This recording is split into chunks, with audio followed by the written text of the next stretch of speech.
Mesdames et messieurs, bonjour, vous êtes sur Canal Ivoire. Nous recevons aujourd'hui monsieur Théophile Seko Ouaza qui n'est plus à présenter sur Canal Ivoire.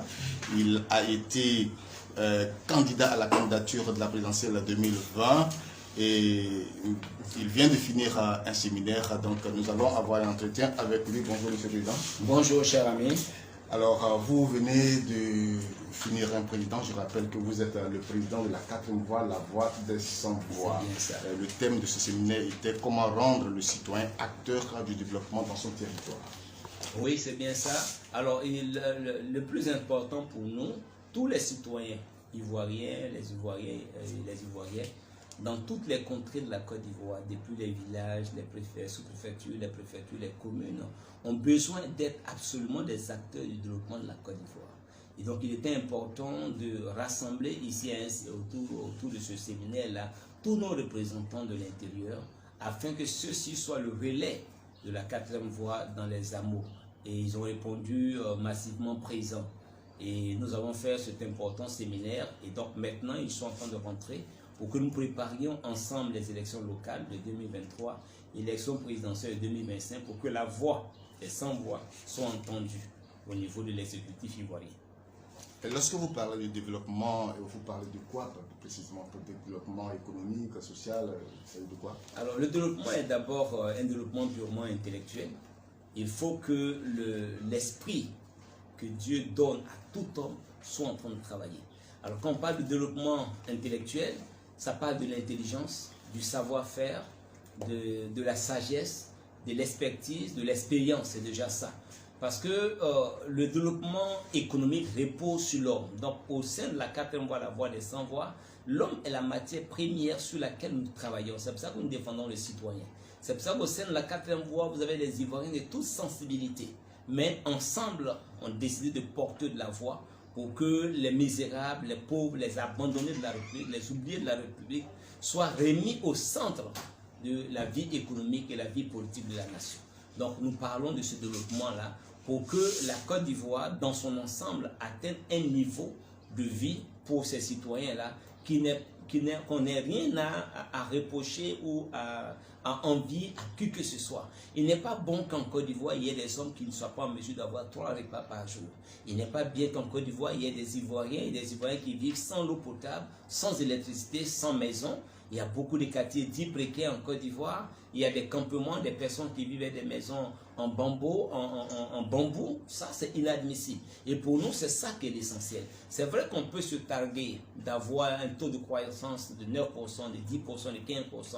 On peut avoir le meilleur PIB. On peut avoir des statistiques qui sont impressionnantes pour la Banque mondiale, pour le FMI. Mais dans le quotidien, c'est ce que le citoyen regarde dans son quotidien. Il est malade. Est-ce qu'il a les moyens de se faire soigner? Est-ce qu'il a les moyens de vivre décemment? Est-ce qu'il a les moyens de s'offrir 3 repas par jour? Est-ce qu'il a les moyens de vivre dans un logement tel qu'il le souhaiterait? C'est ça que nous voulons atteindre comme objectif. C'est pour cela que nous travaillons ardemment.